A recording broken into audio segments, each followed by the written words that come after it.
나는 수많은 사람들을 만나면서 이 사실을 더욱 확신하게 되었다.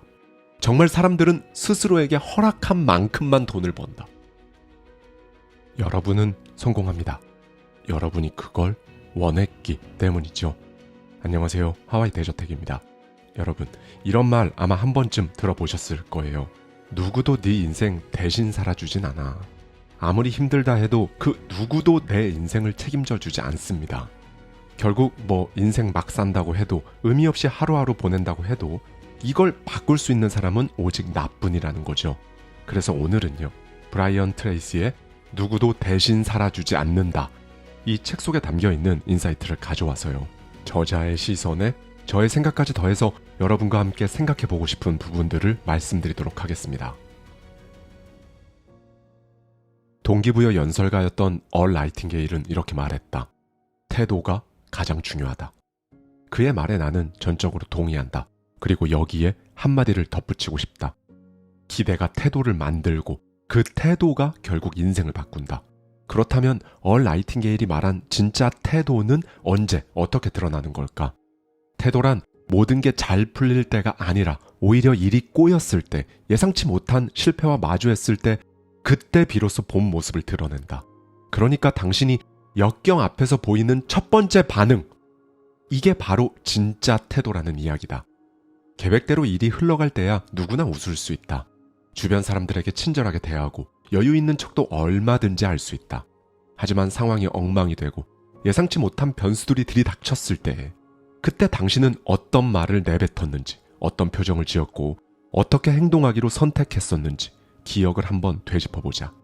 짜증을 냈는가? 남 탓을 하며 책임을 회피했는가? 이쯤에서 포기하자 라며 돌아섰는가? 아니면 지금 이 상황에서 할 수 있는 게 뭘까? 이렇게 일어설 방법을 찾으려 했는가? 그 순간 당신의 말투와 표정, 그리고 마음 깊은 곳에서 들리던 그 조용한 속삭임이야말로 당신의 본 모습, 당신의 진짜 태도다. 더 흥미로운 건 당신이 보여주는 태도는 그날 아침 당신이 품고 있던 기대에 따라 이미 방향이 정해져 있다는 것이다.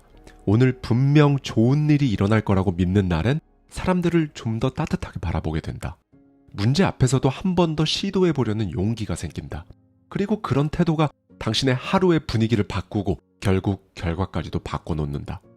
반대로 어차피 안 될 건데 기대했다가 또 실망만 하는 거지. 이런 생각을 품고 하루를 시작하는 날엔 일이 잘 풀려도 뭔가 불안하고 작은 일에도 금세 짜증이 밀려온다. 태도 역시 방어적이거나 냉소적이다. 그럴 때마다 나는 다시금 확신하게 된다. 세상을 대하는 나의 기대가 세상을 대하는 나의 태도를 만들고 그 태도가 나의 하루를 바꾼다는 것을 말이다. 그래서 나는 매일 아침 이렇게 말한다. 오늘은 진짜 최고의 하루가 될 거야. 그저 말로만 끝내지 않고 진심으로 그렇게 기대하고 그 기대에 맞는 태도를 내가 먼저 선택한다. 물론 매일매일이 완벽할 수는 없다. 기대했다고 해서 언제나 좋은 일만 생기는 것도 아니다. 때로는 실망할 수도 있고 품었던 기대와 전혀 다른 현실이 눈앞에 펼쳐지기도 한다. 하지만 그런 날에도 기대했던 그 마음을 지켜내려는 태도, 바로 그 태도가 결국 당신을 다시 일으켜 세운다. 삶은 당신이 생각하는 것보다 훨씬 더 섬세하기 때문에 오늘을 어떤 마음으로 바라보는지 놀랍도록 투명하게 반영한다. 그리고 원하는 삶을 살고 싶다면 먼저 이 사실을 인정해야 한다. 지금의 나, 지금의 상황, 지금의 현실을 만든 사람은 바로 당신 자신이라는 사실 말이다. 이 사실을 회피한다면 성장할 수가 없다. 지금 당신 모습, 당신이 처한 상황은 모두 과거에 당신이 선택하고 당신이 결정하고 당신이 행동한 결과다. 그리고 미래의 당신 모습 또한 당신이 어떤 기대를 품고 어떤 책임을 지느냐에 달려있다. 많은 사람들은 이렇게 말한다. 내가 이렇게 잘 안 풀린 건 부모님 영향이야. 난 돈이 없어서 안 돼. 내가 원래 이 능력이 남들보다 부족해. 하지만 이건 모두 당신 마음속 어딘가에 숨어있는 흰 토끼가 내뱉은 목소리일 뿐이다. 갑자기 웬 흰 토끼냐고?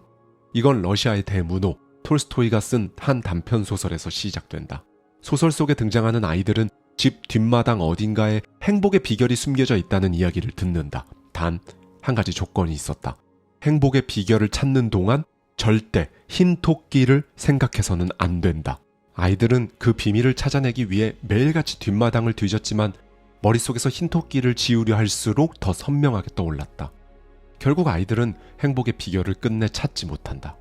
이야기 속 흰 토끼는 오늘날 우리 모두의 마음속에 숨어있는 변명의 또 다른 이름이다. 나는 아직 준비가 안 됐어. 지금은 때가 아니야. 아이들 돌보느라, 부모님 모시느라 이걸 하기엔 나이가 너무 많아.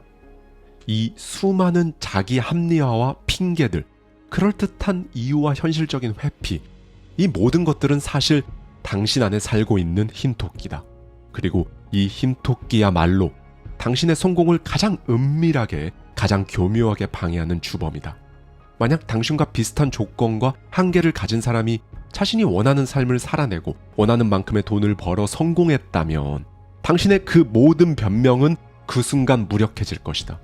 누군가 해낸 일이라면 당신도 해낼 수 있다. 지금 당신을 막고 있는 건 환경도 능력도 재능도 운도 아니다. 당신의 발목을 잡고 있는 건 당신이 진실이라고 믿고 귀 기울이고 있는 그 흰토끼의 목소리다. 그 목소리를 잠재울 수 있는 방법은 그 흰토끼를 정면으로 마주하고 사냥하는 것뿐이다. 흰토끼를 사냥한다는 건 스스로 만든 변명과 한계를 인정하고 그것들을 하나씩 무너뜨리는 것을 의미한다. 나는 아직 준비가 안 됐어 라는 목소리가 들릴 때 작은 준비부터 시작하면 된다. 지금은 때가 아니야 라는 핑계가 올라올 때 지금 이 순간이 최고의 타이밍이라는 걸 기억하면 된다. 나는 안 돼 라는 자기 부정이 속삭일 때 먼지 같은 성공을 쌓아 올리며 할 수 있다는 증거를 만들어가면 된다. 그렇다. 성공한 사람과 실패한 사람의 차이는 능력이 아니라 태도와 선택이다. 흰 토끼의 목소리를 따를 것인가? 아니면 그 목소리를 뛰어넘을 것인가? 당신은 스스로가 허용한 수준 이상으로는 결코 부자가 될 수 없다. 당신의 소득은 당신의 자아가 허락한 딱 그만큼이다. 나는 수많은 사람들을 만나면서 이 사실을 더욱 확신하게 되었다. 정말 사람들은 스스로에게 허락한 만큼만 돈을 번다. 당신 역시 이미 스스로에 대해 나는 이 정도는 벌 수 있는 사람이다. 내 몫은 이 정도다. 라는 소득에 대한 개념을 가지고 있다. 이 자아 개념은 마치 보이지 않는 유리천장처럼 당신의 소득 상한선을 정해놓는다. 그리고 그 기준에서 플러스 마이너스 10%만 벗어나도 당신은 이제 무의식적으로 반응하기 시작한다. 예를 들어보자. 당신이 평소보다 10% 이상 많은 돈을 벌게 되면 그 돈은 당신 손에 오래 머물지 못한다. 무의식은 그 돈을 빨리 써버리라고 말하기 때문이다.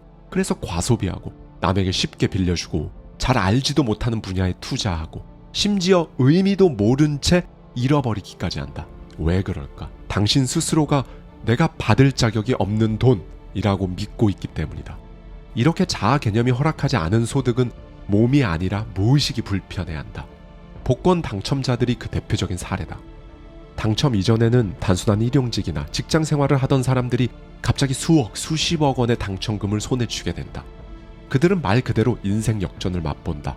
하지만 놀랍게도 대부분은 불과 2, 3년 뒤 다시 예전의 자리로 돌아간다. 당첨금은 흔적도 없이 사라졌고 정작 본인도 돈을 어디에 썼는지 모르겠다고 말한다. 돈이 사라진 게 아니다. 그들이 돈을 감당하지 못했던 것이다. 자아 개념은 그대로인데 현실만 갑자기 뛰어올랐기 때문이다. 하지만 그 반대의 경우엔 전혀 다른 일이 벌어진다. 자신이 생각하는 기준보다 훨씬 적은 금액의 돈을 벌고 있을 때 사람들은 이제 움직이기 시작한다.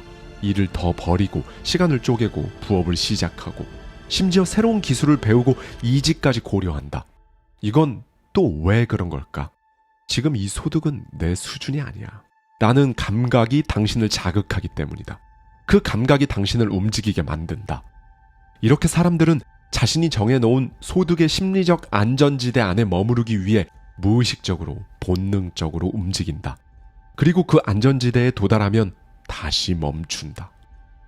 더 벌 수 있는데도, 더 잘할 수 있는데도 그 이상은 불편하고 낯설기 때문이다. 사람들은 늘 말한다. 돈을 많이 벌고 싶어요. 부자가 되고 싶어요.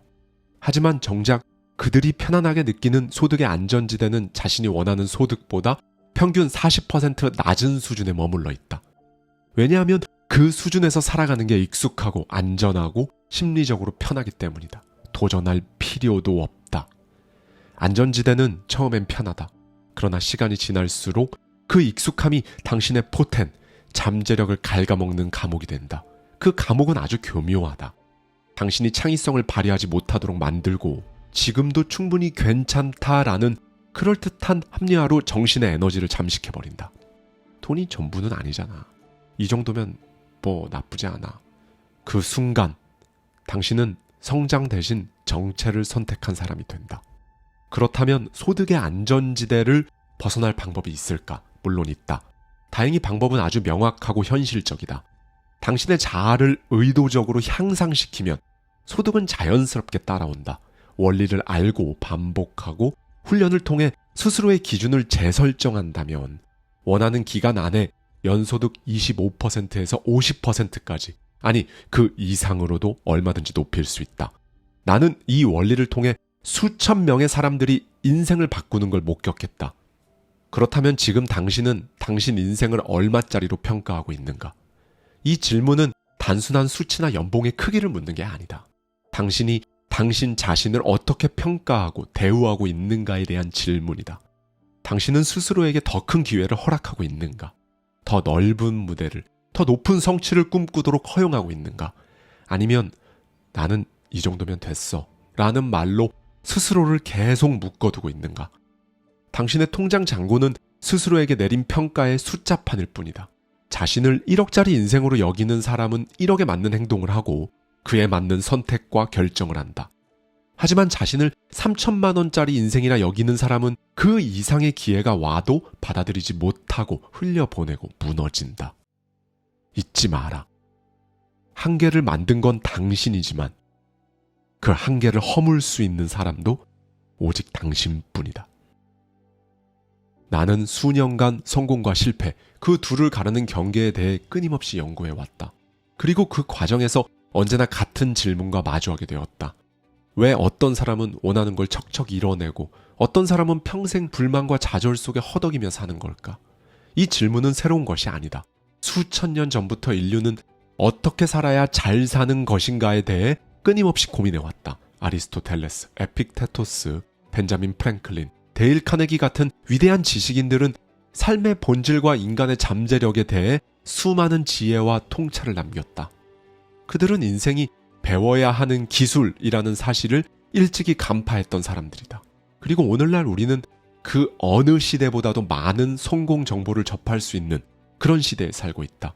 성공에 대한 책은 넘쳐나고 인터넷에는 셀 수 없이 많은 영상과 강의, 코칭과 컨설팅이 있다. 심지어 검색 몇 번이면 그 모든 정보가 손에 들어온다. 하지만 아이러니하게도 대다수의 사람들은 여전히 같은 자리에 머무르고 있다. 미국의 통계는 이런 현실을 적나라하게 보여준다. 은퇴 후 재정적으로 안정된 삶을 누리는 사람은 전체 인구의 단 5%에 불과하다. 노동 인구의 80%는 다른 일을 하고 싶다고 말하고 자신의 능력을 충분히 발휘하고 있다고 느끼는 사람은 고작 5%밖에 되지 않는다. 왜 이런 일이 반복될까? 운이 없어서? 환경이 불리해서? 나는 그 이유가 더 단순하고 더 근본적인 데 있다고 생각한다. 사람들은 자기 자신을 어떻게 사용해야 하는지 배우지 못했기 때문이다. 대부분은 자신의 두뇌, 감정, 생각, 사고력이라는 그 도구들을 어떻게 운용해야 하는지 알지 못한다. 심지어 그게 가능하다는 사실조차 처음 듣는 사람도 많을 것이다. 누군가 당신에게 세상에서 가장 고성능인 컴퓨터 한 대를 선물했다고 치자. 그런데 설명서가 없다. 설치 방법도 모른 채 수십 개의 포트를 바라보며 막막해지고 어디를 눌러야 전원이 켜지는지도 모른 채 그저 멍하니 바라보게 된다. 주변에 물어보고 시행착오를 겪으며 겨우 기계를 켜는데 성공할지도 모른다. 그러나 정작 중요한 건 그 컴퓨터의 진짜 능력을 전혀 활용하지 못하고 있다는 그 사실이다. 하지만 그 컴퓨터와 사용 설명서가 함께 왔다면, 아니 전문가가 직접 와서 설치부터 활용법까지 차근차근 알려준다면 어떨까? 당신은 아마 하루도 안 돼 그 컴퓨터를 작동시킬 뿐 아니라 상상도 못한 결과물을 만들어낼 수 있을 것이다. 왜냐하면 사용법을 알게 되었기 때문이다. 인생도 똑같다. 모든 인간은 태어날 때 세상에서 가장 정교하고 강력한 컴퓨터, 바로 두뇌를 가지고 태어난다. 1.4kg 정도의 이 두뇌는 약 1710억 개의 세포로 이루어져 있고 매시간 1억 비트의 정보를 처리한다. 당신의 심장을 뛰게 하고 호르몬을 조절하고 감정의 균형을 맞추고 판단과 선택, 창의력까지 조율하는 완벽한 시스템이다. 그런데 문제는 이 위대한 시스템을 우리는 설명서 없이 살아간다는 사실이다. 누구도 당신에게 인생을 어떻게 살아야 하는지, 잠재력을 어떻게 끌어내야 하는지, 두뇌를 어떤 방식으로 활용해야 하는지 제대로 가르쳐주지 않았다. 그래서 사람들은 눈치껏 그저 주변을 흉내내며 살아간다. 하지만 지금 이 순간부터 당신 인생의 운영체제를 다시 부팅할 수 있다. 물론 설명서를 읽는 사람만이 기계를 제대로 작동시킬 수 있다. 사람은 배우지 않으면 성장할 수 없고 훈련하지 않으면 달라질 수 없다. 당신은 더 잘 될 수 있고 더 많이 벌 수 있고 더 풍요로운 인생을 살 자격이 있다. 사람들은 대부분 일종의 수면 상태 속에서 인생을 흘려보낸다. 눈은 떠 있지만 의식은 잠들어 있고 하루하루를 살아가지만 자신이 어디로 향하는지 모른다. 겉으로 보기엔 다들 열심히 사는 것처럼 보인다. 출근하고 일하고 약속을 지키고 해야 할 일을 해낸다. 하지만 그 내면을 들여다보면 무의식의 안개 속을 걷고 있을 뿐이다. 그러다 충격적인 일을 마주하거나 예상 밖의 사고나 상실, 실패를 겪을 때 그때 순간적으로 깨어난다. 내가 지금 뭘 하고 있는 거지? 이렇게 살아도 되는 걸까? 하지만 그 각성도 잠시뿐이다. 그렇다면 진짜 문제는 무엇일까? 깨어있지 않다는 것이다. 육체는 움직이지만 정신은 자고 있다. 두뇌는 작동하지만 영혼은 방향을 잃었다. 잠든 정신은 결코 삶을 주도할 수 없다. 그저 타인의 기대에 끌려가고 환경에 휩쓸리고 상황에 휘둘릴 뿐이다. 내가 강조하고 싶은 건 바로 이것이다. 당신이 원하는 삶을 살고 싶다면 가장 먼저 해야 할 일은 깨어나는 것이다. 생각을 선명하게 하고 삶의 방향을 자각한 채 당신이 선택한 길을 따라야 한다. 그 출발점이 성찰이다. 과거의 삶을 돌아보고 현재의 나를 정직하게 바라보고 미래의 가능성을 스스로에게 묻는 것이다. 만약 지금까지 당신이 겪었던 고난, 시련, 실패, 아픔이 성장을 위한 계획된 수업이었다면 어떨까? 치밀하게 설계된 맞춤형 커리큘럼이었다면 당신 인생에서 벌어진 모든 일들이 하나하나 정확한 타이밍과 목적을 가진 퍼즐 조각이었다면 어떨까? 그 조각들이 모여 당신만의 인생 설계도를 완성해 가고 있다면, 그리고 그 사실을 지금 알게 됐다면 어떨까? 지금은 이해되지 않는 고난과 아픔조차 더 높은 차원의 당신이 되기 위한 통과 의례라고 믿을 수 있다면 당신은 더 이상 피해자가 아니다. 당신의 모든 경험은 소모되는 고통이 아니라 진화를 위한 재료로 전환된다. 이때부터 당신은 삶의 모든 경험을 하나하나 의미 있게 엮어가는 창조자가 된다. 사건을 바라보는 시선이 달라지고 과거를 해석하는 깊이도 달라진다. 그리고 그 순간 삶은 완전히 새로운 차원으로 진입한다. 당신은 더 이상 왜 나한테 이런 일이 벌어지는 거지? 이렇게 묻지 않는다. 대신 이렇게 묻게 된다. 이 경험을 통해 내가 무엇을 배울 수 있지? 그렇다. 삶은 일어나지 말았어야 할 일들의 연속이 아니다. 오히려 삶은 당신이 성장해야 할 이유로 가득하다. 오늘이라는 하루는 당신이 더 나은 존재로 거듭나기 위해 부여받은 새로운 기회다.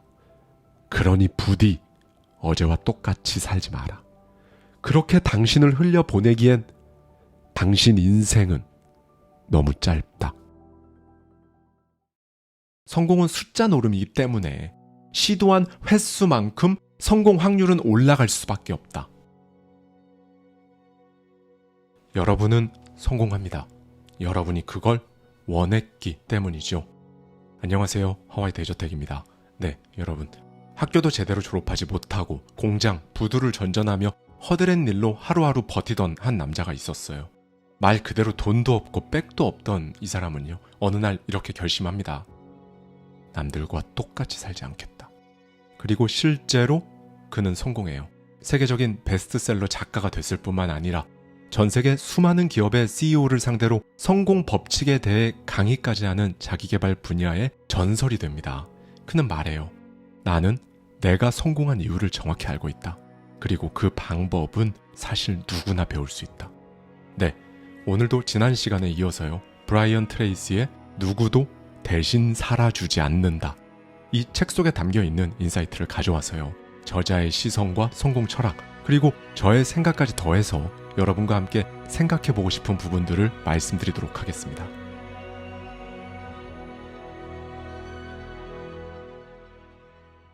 전략적 사고. 왠지 군사작전이나 글로벌 대기업 CEO가 회의실에서 쓸 법한 말처럼 느껴질 수도 있다. 너무 거창해 보이고 평범한 사람들의 삶과는 거리가 먼 개념처럼 들린다. 하지만 그렇지 않다. 전략적 사고는 누구에게나 필요한, 그리고 누구나 훈련할 수 있는 모두에게 공평하고 강력한 인생의 치트키라고 할 수 있다. 그렇다면 이 전략적 사고란 구체적으로 무엇일까? 그저 열심히가 아니라 어디로, 왜, 어떻게 나아갈지를 명확히 아는 능력을 말한다. 한마디로 말하면 목표를 향해 더 빠르고 더 효율적으로 나아가기 위한 생각의 기술이라고 할 수 있다. 지금 이 순간에도 전 세계 수많은 조직과 그 조직의 리더들은 바로 이 전략적 사고를 통해 수익을 극대화하고 시장의 판도까지 바꾸고 있다. 실제로 대부분의 기업은 자기 자본 수익률, 즉 ROE를 높이기 위해 매년 전략 계획을 짠다. 쉽게 말해 투자한 자본 대비 얼마나 이익을 뽑아내느냐, 여기에 집중한다는 것이다. 그리고 기업은 이 수익률을 끌어올리기 위해 돈을 덜 버는 부서에서 잘 버는 부서로 인력과 자원을 재배치한다. 단순히 감으로 하는 게 아니라 정확한 계산 위에서 이루어지는 의사결정이어야 한다. 무엇보다 이 모든 과정의 핵심에는 바로 전략적 사고가 있다. 당신 인생에도 반드시 전략적 사고가 필요하다. 만약 지금 어떤 목표를 갖고 있다면 그게 사업이든 커리어든 인간관계든 심지어 더 나은 자신으로 성장하고 싶다는 욕망이든 그 모든 목표에는 전략이 있어야 한다. 자, 그럼 당신의 삶을 한번 들여다보자. 당신의 에너지는 어디에 집중되어 있는가? 누구와 어떤 관계를 맺고 있는가? 당신은 어디에 시간을 쓰고 있는가? 오늘 당신은 어떤 일에 yes라고 말하고 어떤 일에 no라고 말할 것인가? 만약 이 질문들의 답을 할 수 없다면, 그리고 이런 질문을 한 번도 진지하게 던져본 적 없다면 당신은 지금까지 전략 없이 살아온 것이다. 많은 사람들은 착각한다. 그냥 열심히 살면 잘 살게 될 거라고. 하지만 인생은 그렇게 단순하지 않다. 방향 없이 열심히 산다는 건, 그러니까 전략 없이 사는 삶은 전략 있는 누군가의 인생을, 그리고 그 꿈을 실현시켜주는 도구가 될 뿐이다. 나는 이 전략적 사고 능력을 가지고 있는 사람이 전체 인구의 1%도 안 된다고 보고 있다. 현실은 냉정하다. 그래서 전략이 없는 사람은 결국 전략을 가진 사람 밑에서 평생 일하며 살아갈 수밖에 없다. 이건 불공평한 운명이 아니라 그저 우리가 살아가는 사회의 구조일 뿐이다. 원하든 원하지 않든 지금 이 순간에도 당신은 누군가가 짜놓은 전략 안에서 살아가고 있다. 물론 그 전략이 당신 스스로 만든 전략이라면 괜찮다. 당신이 삶의 방향을 스스로 설계했고 그 길을 왜 가야 하는지 분명히 알고 있다면 그건 주도적인 삶이다. 하지만 그 전략이 회사의 목표를 따르는 것이라면, 세상이 정해놓은 틀에 맞추기 위한 거라면, 혹은 타인의 기대에 부응하기 위해 만들어진 것이라면 그건 당신이 주도하는 삶이라고 말할 수 없을 것이다. 나는 수많은 성공한 사람들과 함께 성공의 본질에 대해 깊이 있는 대화를 나눈 적이 있다. 그들은 각기 다른 분야에서 성공을 거둔 사람들이었지만 정말 놀라울 정도로 공통된 믿음을 가지고 있었다. 성공은 절대 복잡하지 않다. 목표를 명확히 설정하고 그 목표를 향한 구체적인 계획을 세우고 그 계획을 끝까지 밀고 나가는 것, 그것이 전부다. 그렇다. 원하는 삶을 살기로 결심한 사람, 목표를 향해 매일 한 걸음씩 전진하는 사람 앞에서 불가능은 결국 무너진다. 실패는 멈춤이 아니라 과정이고 고난도 절망이 아닌 기회일 뿐이다. 그래서 우리는 반드시 인생을 전략적으로 살아가야 한다. 목표 없는 열정은 언젠가 소모되고 전략 없는 노력은 결국 누군가에게 이용당한다. 바로 지금 이렇게 결단하라. 이제부터 내 삶은 내가 설계한다. 어느 날 아프리카 어딘가에서 거대한 다이아몬드 광산이 발견됐다는 소문이 돌기 시작했다. 소문은 순식간에 퍼져나갔고 그 이야기를 들은 한 농부의 가슴도 미친 듯이 뛰기 시작했다. 그래, 내게도 기회가 왔어. 이제 나도 부자가 될 수 있다. 그는 조금도 망설이지 않았다. 오히려 기다렸다는 듯이 곧바로 가진 모든 걸 정리하기 시작했다. 평생 땀 흘려 일궈온 농장을 팔고 가지고 있던 전 재산까지 몽땅 털어 광활한 아프리카 대륙으로 떠났다. 그의 머릿속엔 오직 하나의 생각만이 맴돌았다. 다이아몬드를 찾아서 인생 바꿀 거야. 인생은 결국 한 방이다. 그 농부는 어떻게 되었을까? 안타깝게도 그를 다시 본 사람은 아무도 없었다. 하지만 진짜 이야기는 그가 떠난 이후에 시작된다. 그 농부가 남기고 떠난 땅, 그러니까 그가 팔고 떠난 그 농장과 주변의 땅을 얼마 지나지 않아 다른 젊은 농부가 사들였다. 그러던 어느 날 그 젊은 농부는 농장 근처 작은 개울가에서 당나귀에게 물을 먹이고 있었는데 물속에서 반짝이는 돌 하나를 발견한다. 이게 뭐지? 특이한 돌인 듯 보였지만 크게 신경 쓰지 않고 집으로 가져와 한쪽 구석에 툭 던져두었다. 며칠 후 그 젊은 농부의 집에 우연히 들른 한 상인이 그 돌을 보곤 순간 눈을 번뜩였다. 이게 어떻게 여기 있죠? 젊은 농부는 말했다. 개울가에 있던 돌인데 주워왔어요. 하지만 상인의 목소리는 떨리고 있었다. 이건 그냥 돌이 아닌데요. 이거 다이아몬드라고요. 그 말을 들은 젊은 농부는 상인과 함께 개울가로 향했다. 그리고 그곳에서 믿을 수 없는 광경을 마주했다. 개울 바닥을 자세히 들여다보니 또 다른 반짝이는 돌들이 눈에 들어오기 시작한 것이다. 그 돌들은 모두 진짜 다이아몬드였다. 다이아몬드를 찾아 떠났던 그 농부가 팔고 떠난 그 땅 전체가 실제로 다이아몬드 광맥 위에 놓여 있었던 것이다. 이 이야기는 단순한 우화가 아니다. 당신이 찾고 있는 무언가, 어쩌면 지금 당신이 서 있는 바로 그 자리에 이미 당신만의 다이아몬드가 존재하고 있을지 모른다. 어딘가에 분명 더 나은 기회가 있을 거야. 지금 삶은 나한테 어울리는 삶이 아닌데 더 좋은 조건, 괜찮은 환경만 주어지면. 이렇게 대부분의 사람들은 자신이 서 있는 땅을 한 번도 제대로 파보지 않고 한 번 더 들여다보지 않고 그저 멀리 있는 신기루만을 쫓는다. 당신은 어떠한가? 당신 역시 기회가 멀리 있다고 믿고 있지 않은가? 어딘가 더 대단한 곳에, 더 좋은 조건과 환경이 갖춰진 곳에 성공의 기회가 있을 거라고 생각할 수도 있다. 그래서 지금의 자리에서 어떻게든 벗어나려고 애쓰고 지금 하고 있는 일을 하찮게 여기면서 지금의 삶을 진짜 인생이 아닌 그저 대기 시간 정도로 생각하며 그렇게 하루하루를 버티며 흘려보내고 있지는 않은가. 하지만 단언컨대 기회는 그렇게 멀리 있지 않다. 기회는 당신이 매일 반복하는 그 평범한 일들 속에 숨막히도록 지겨워 보이는 루틴, 가끔은 버겁게 느껴지는 그 현실 속에 모습을 감춘 채 숨어 있다. 기회는 절대 내가 바로 기회다 이렇게 큰 소리치며 나타나지 않기 때문에 대부분의 사람들은 그걸 그냥 지나친다. 그러나 누군가는 그걸 붙잡고 끝끝내 그 안에서 자신만의 다이아몬드를 찾아낸다. 물론 당신 안에도 다이아몬드가 있다. 아직 발견되지 않았을 뿐이다. 빛나지 않는 게 아니라 그 위에 흙먼지를 걷어내지 않았을 뿐이다. 당신이 지금 하고 있는 일 정말 의미가 없을까? 당신이 매일같이 마주치는 사람들 정말 가능성이 없는 걸까? 그리고 당신이 지금 서 있는 그 자리, 그곳은 정말 당신에게 아무런 가치도 없는 땅일까? 그럴 리 없다. 그럴 리가 없다. 당신이 그렇게 찾아 헤매던 기회는 이미 당신 하루 안에, 당신이 만나는 사람들 사이에 그렇게 당신 일상 속에 숨어 있다. 진짜 문제는 당신이 그 땅을 기회가 될 수 있는 곳, 이렇게 본 적이 없다는 사실이다. 도망치듯 다른 무언가를 찾기 전에 지금의 일에 한 번 더 몰입하고 지금의 사람들과 더 진심으로 마주하고 지금의 일상에 더 깊이 파고들어야 한다.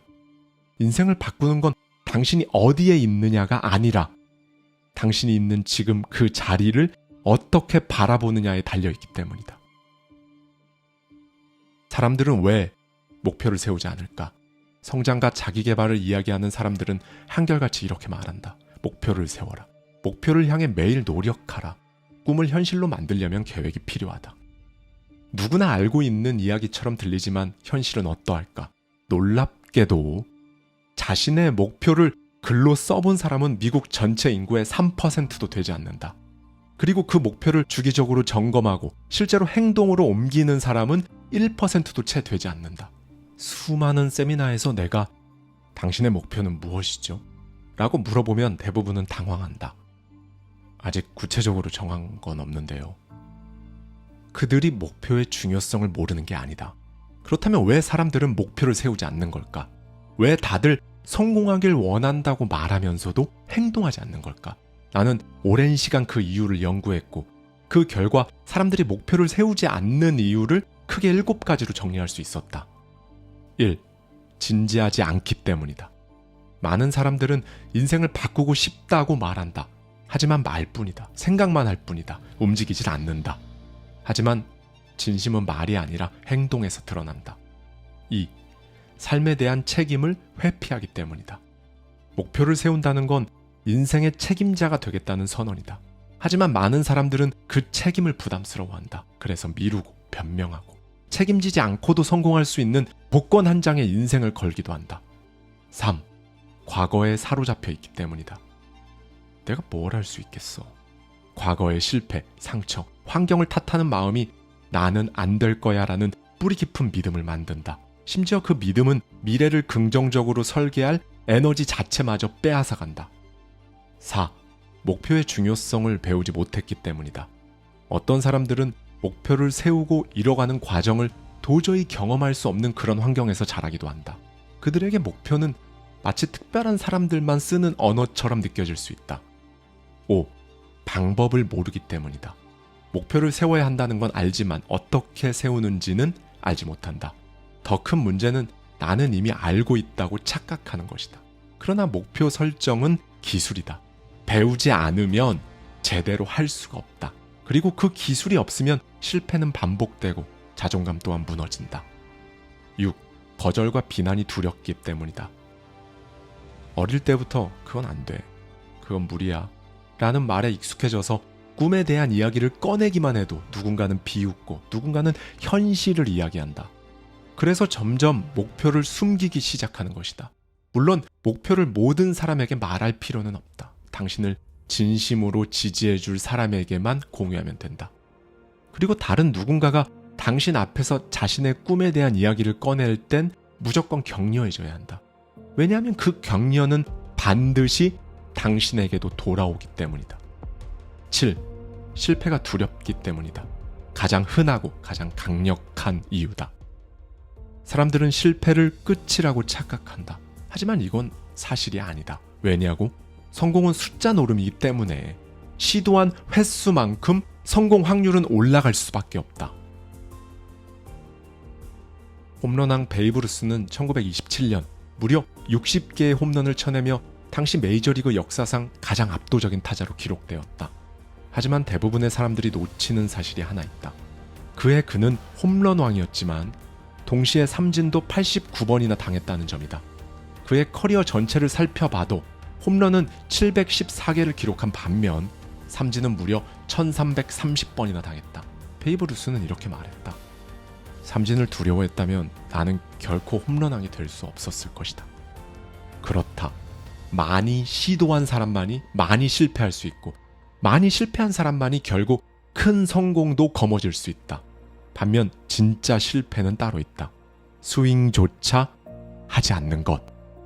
두려움에 얼어붙은 채 기회를 바라보기만 하다가 아무것도 시도하지 못하고 시간만 흘려보내는 것. 이게 바로 진짜 실패다. 지금까지 당신이 목표를 세우지 못한 이유가 앞서 말한 7가지 중 하나였다면 이제는 그걸 핑계로 숨을 게 아니라 그 이유를 뛰어넘을 선택을 해야 한다. 기억하라. 목표는 특별한 사람만 세우는 것이 아니라 목표를 세우는 사람이 결국 특별해지는 것이다. 의식적으로 방향을 정하고 의도적으로 시간을 투자하고 끊임없이 자기 자신을 향해 질문을 던지는 사람만이 평범한 삶에서 벗어나 비범한 여정을 시작할 수 있다. 사람들은 이렇게 말한다. 저 사람은 정말 운이 좋았던 거야. 타이밍이 기가 막히게 맞았던 거지. 겉으로 보기엔 하늘에서 기회가 뚝 하고 떨어진 것처럼 보인다. 마치 아무 노력 없이 우연히 성공한 것처럼 들린다. 하지만 나는 안다. 그 운 좋은 사람은 누구보다 더 오래 준비했고 그 완벽한 타이밍을 잡은 사람은 이미 오래전부터 그 타이밍을 잡기 위해 실력을 쌓아온 사람이라는 걸 말이다. 사람들은 결과만 본다. 겉으로 드러난 성취만 본다. 그리고 이렇게 묻는다. 왜 나는 저 사람처럼 안 되나? 나는 그 사람들에게 되묻는다. 당신은 그 사람처럼 행동했는가? 당신이 진심으로 원하는 무언가가 있다면, 그 목표를 현실로 만들고 싶다면 가장 먼저 해야 할 일은 그에 맞는 원인을 심는 것이다. 아무런 원인을 만들지 않은 채 결과만 기대한다는 건 씨앗을 뿌리지 않고 열매를 기다리는 것과 똑같다. 나는 수많은 사람들의 성공을 지켜보며 한 가지 분명한 사실을 깨달았다. 우연처럼 보이는 성공은 결코 우연이 아니다. 그건 철저히 준비된 사람에게만 허락되는 필연이다. 그리고 그들은 결코 운으로 성공의 자리에 올라선 것이 아니다. 보여지는 결과는 찰나일지 몰라도 그 찰나를 위해 쏟아부은 시간은 절대 찰나가 아니었다. 밤마다 자기 자신과 싸우며 이겨냈던 시간, 아무도 관심도 없는 곳에서 반복했던 노력, 절망만 가득한데 그 안에서 내린 수많은 선택들, 그 모든 것이 원인이 되어 성공이라는 결과를 만들어낸다. 그리고 무엇보다 중요한 건 원인을 통제할 수 있다는 것이다. 결과는 예측하기 어려울 수 있지만 그 결과를 향해 나아가는 행동은 언제든 당신의 의지로 만들어갈 수 있다. 그렇다. 성공은 기다리는 게 아니다. 쌓는 것이다. 하지만 안타깝게도 성공을 꿈꾸는 사람들 대부분은 과정보다 성과에만 시선을 둔다. 한 달에 10만 팔로워를 모으고 하루 만에 억대 수익을 올리며 한 방에 인생을 뒤집는 반전을 꿈꾼다. 물론 그렇게 성공하는 사람들도 있지만 그런 성공은 예외일 뿐 법칙이 될 수는 없다. 오래도록 지속되는 진짜 성공은 앞서 이야기했던 것처럼 묵묵히 쌓아온 시간 위에, 반복된 루틴 위에, 수많은 실패와 선택 위에, 그 보이지 않는 과정 위에 세워진다. 성공은 무대 위의 박수가 아니다. 그건 잠깐일 뿐이다. 진짜 성공은 무대 뒤에서 흘린 땀이다. 그리고 그 땀은 결코 당신을 배신하지 않는다. 돈을 더 벌고 싶다면 더 많이 배워라. 새로운 것을 배우지 않고 배운 것을 실천하지 않는다면 지금 당신이 벌고 있는 돈이 바로 당신 수입의 한계치가 된다. 여러분은 성공합니다. 여러분이 그걸 원했기 때문이죠. 안녕하세요. 하와이 대저택입니다. 네, 여러분. 만약 여러분이 지금 받고 있는 월급, 그리고 현재 벌어들이고 있는 그 수입이 딱 10배가 된다고 한번 생각해 보세요. 지금 500만 원을 벌고 있다면 한 달 뒤 통장에 5천만 원이 찍히는 거죠. 어떠신가요? 그건 너무 비현실적이지 않아? 10배가 아니라 2배만 돼도 좋겠다. 혹시 이렇게 생각하고 계신가요? 그런데요, 여러분. 실제로 수입을 10배, 아니 그 이상으로 벌어들일 수 있는 방법, 그걸 자기 자신뿐만 아니라 수많은 사람들에게 알려주고 현실로 만들어낸 사람이 있습니다. 오늘도 브라이언 트레이시의 누구도 대신 살아주지 않는다, 이 책 속에 담겨있는 인사이트를 가져와서요, 저자의 시선과 성공 철학, 그리고 저의 생각까지 더해서 여러분과 함께 생각해보고 싶은 부분들을 말씀드리도록 하겠습니다.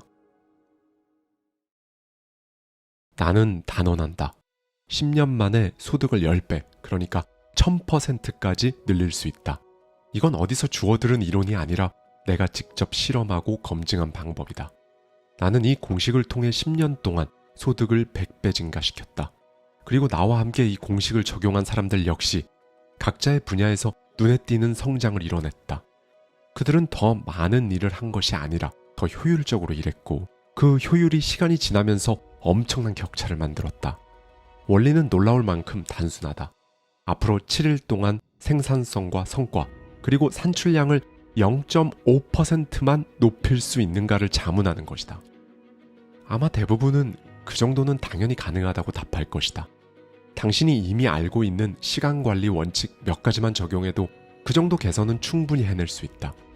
첫 7일 동안 0.5%를 높였다면 그 다음 7일에도 똑같이 하면 된다. 그리고 또 그 다음 7일에도 또 그 다음 7일에도 반복하면 된다. 이렇게 3주 정도가 지나면 가속도의 법칙이 작용하기 시작한다. 작은 향상이 쌓이면서 속도가 붙고 더 적은 노력을 기울였는데 더 큰 결과를 얻게 된다. 첫 달을 성공적으로 마쳤다면 그 추진력으로 2개월, 3개월, 그리고 1년까지 이어갈 수 있다. 간절히 원하고 계속 실천한다면 시간이 지날수록 그 과정은 더 쉬워지고 더 자연스러워진다. 이제 실제 수치를 한번 계산해보자. 매주 0.5%씩 생산성을 높이면 한 달에 약 2% 상승한다. 1년은 52주니까 연간 총 26% 향상이다. 여기에 한 영역에서의 개선은 다른 영역에도 긍정적인 파급 효과를 낸다. 즉 26%의 성장이 여러 분야에 동시다발적으로 적용되는 셈이다. 이 상태를 10년간 유지하면 결과는 정말 놀라워진다. 10년 뒤 당신의 생산성과 성과는 무려 1004%, 즉 10배 이상 성장하게 된다. 이건 단순한 추정치가 아니라 축적의 법칙이 만들어낸 현실이다. 많은 사람들이 나의 1000% 공식을 처음 들었을 때 이렇게 말한다. 연 26% 성장? 그거 너무 낮은 수치 아닌가요? 하지만 놀랍게도 이 방식을 제대로 실행한 사람들은 불과 6개월 만에 생산성과 수입이 50% 이상 늘어났다. 심지어 300에서 400%까지 성장한 사례도 적지 않았다. 비결은 무엇이었을까? 복잡한 전략도 비밀스러운 기술도 아니었다. 그 차이를 만드는 건 그냥 한번 해보고 마는 것이 아니라 매일 반복하는 것이었다. 나는 평생 이 원칙을 지켜왔고 수많은 제자들에게도 가르쳤다. 그리고 그 결과 이 원칙을 지킨 사람들의 삶과 수입은 이전과는 완전히 다른 궤도에 올랐다.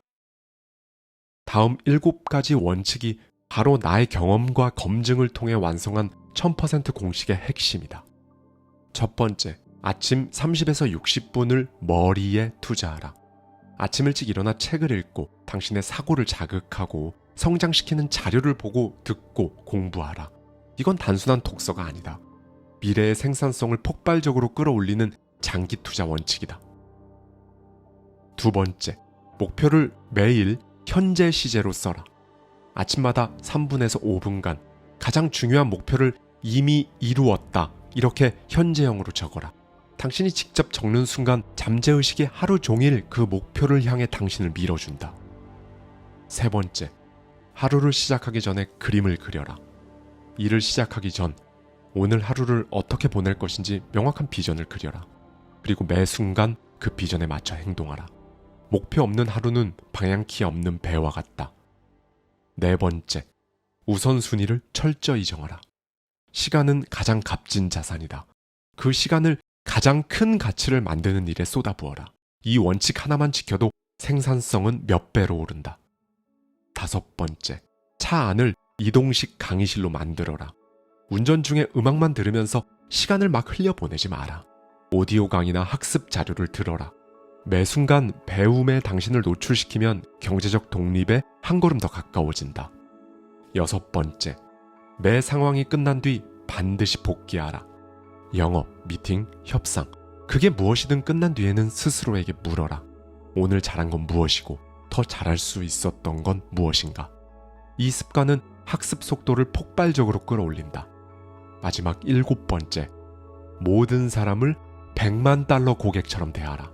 가족이든 동료든 낯선 사람이든 만나는 모든 사람을 세상에서 가장 중요한 사람처럼 대하라. 사람은 누구나 자신이 특별하다고 느끼고 싶어한다. 이걸 아는 순간 관계와 기회가 완전히 달라진다. 그렇다.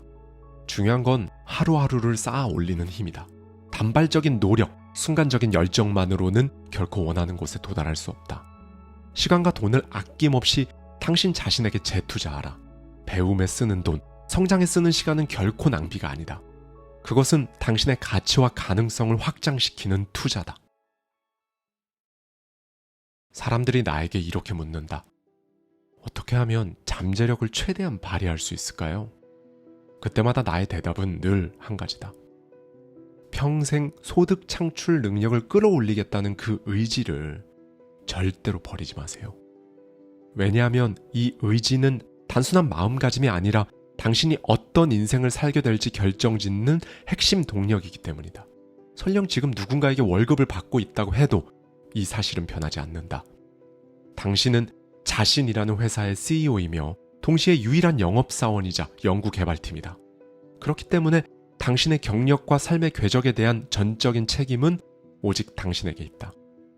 누군가가 당신의 미래를 책임져 줄 거라 기대하지 마라. 그 기대는 당신의 가능성을 갉아먹는다. 당신 인생의 결정적인 변화는 오직 당신이 세상에 제공하는 가치의 크기에 따라 찾아온다. 가치가 커질수록 당신의 영향력은 넓어지고 그 영향력은 더 많은 기회로 찾아온다. 반대로 가치를 키우지 않는다면 아무리 시간이 흘러도 당신의 현실은 변하지 않는다. 그리고 이 능력은 타고나는 것이 아니다. 당신이 하나씩 쌓아 올려 만드는 것이다. 많은 사람들이 초반에는 빠른 속도로 성장한다.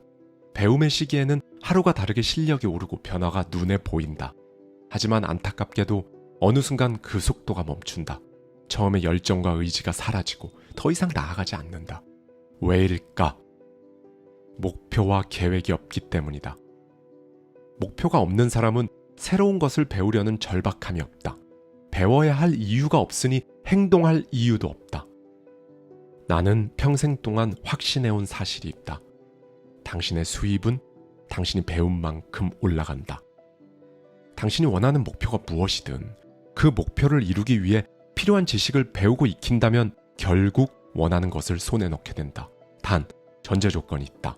당신이 원하는 바를 명확히 알고 있어야 한다는 것이다. 만약 당신의 목표가 경제적 독립이라면 해야 할 일은 명확하다. 당신이 지금 하고 있는 일 또는 이제부터 하려고 하는 바로 그 일에서 매우 잘하는 사람이 되면 된다. 그리고 이렇게 물어야 한다. 이 분야에서 최고가 되려면 무엇을 배워야 하는가? 나는 소득 창출 능력을 물 담긴 양동이에 비유하곤 한다. 커리어 초기의 양동이는 거의 비어있다. 지식과 경험이 부족하기 때문에 수입도 제한적이다. 그러나 시간이 흐르면서 새로운 지식과 경험이 차곡차곡 쌓이면 양동이의 물은 점점 차오른다. 그 결과 업무 능력이 향상되고 자연스럽게 수입도 늘어난다. 그렇게 계속해서 채워나가다 보면 결국 양동이는 가득 차고 당신의 소득 수준도 그만큼 높아진다. 물론 이때 꼭 확인해 봐야 할 것이 하나 있다. 그 양동이에 작은 구멍이 뚫려 있다는 사실이다. 시간이 지날수록 당신이 어렵게 배운 그 지식과 경험들은 조금씩 사라지고 그 가치마저 서서히 떨어지기 때문이다. 문제는 이 구멍을 방치했을 때다. 그 순간부터 눈에 보이지 않는 하락 곡선이 시작된다. 배우기를 멈추는 순간 양동이 속 물은 천천히 그러나 확실하게 빠져나간다. 동시에 당신의 소득 창출 능력도 줄어들기 시작한다. 더 무서운 건 이 변화가 눈에 막 띄지 않는다는 것이다. 어느 날 갑자기 뭔가 잘못된 것 같은데 이렇게 느껴질 때는 이미 늦은 경우일 때가 많다. 그 사이 주변 사람들은 끊임없이 배우고 새로운 기술을 익히며 변화를 받아들이면서 앞으로 나아간다. 이런 경쟁 속에서 당신은 제자리에 멈춰 있는 것 같지만 사실은 서서히 뒤로 미끄러지고 있는 셈이다. 그렇다. 성장을 멈춘 순간부터 퇴보가 시작된다. 이 단순한 진리를 잊는 순간 당신이 쌓아 올린 경쟁력은 생각보다 훨씬 빨리 무너진다. 그렇다면 어떻게 해야 할까? 양동이에서 새어나가는 양보다 더 많이 채워 넣으면 된다. 성공한 사람들은 결코 특별히 더 똑똑한 사람들이 아니다. 그들의 차이는 머리의 좋고 나쁨이 아니라 중요한 것을 알고 있다는 데 있다. 그리고 그들은 그걸 배우기 위해 기꺼이 대가를 치른다. 시간을 투자하고 돈을 쓰고 편안함을 포기하면서까지 배우는데 몰두한다. 실제로 아주 작은 지식 한 조각이 인생 전체의 방향을 바꾸고 거대한 도약을 만들어내기도 한다. 나는 투자의 세계에서 평생 잊지 못할 교훈을 하나 배웠다. 돈을 더 벌고 싶다면 더 많이 배워라. 새로운 것을 배우지 않고 배운 것을 실천하지 않는다면 지금 당신이 벌고 있는 돈이 바로 당신 수입의 한계치가 된다. 그리고 그 한계는 스스로 깨뜨리지 않는 한 결코 허물어지지 않는다. 그 천장을 깨고 더 높은 수준으로 올라가려면 반드시 새로운 것을 배우고 그 배운 걸 행동으로 옮겨야 한다. 지식은 행동을 통해 자산이 되고 행동은 결국 결과를 만들기 때문이다. 계속 성장하는 사람들은 항상 배우고 적용하고 다시 배우는 이 순환을 유지한다. 그들에게 배움은 일회성이 아니라 평생 이어지는 습관이자 생존 전략이다. 그 과정에서 얻게 되는 자산은 단순한 금전적 수익을 넘어선다. 돈은 쓸수록 줄어들지만 이 자산은 쓰면 쓸수록 더 커진다. 이것이 바로 당신 인생 전반을 움직이는 영향력이다. 경제적 자유란 무엇일까? 그건 단순히 통장에 돈이 많은 상태를 말하지 않는다. 앞으로 필요한 돈이 이미 준비되어 있다는 안정감, 그리고 인생의 방향을 스스로 선택하고 통제할 수 있다는 강력한 자부심을 준다. 돈이 없어서 세금을 내기조차 버겁고 생활비마저 빠듯한 상황만큼 사람을 무력하게 만드는 일은 없다. 그 순간 스스로의 삶에 대한 통제권을 잃게 되기 때문이다.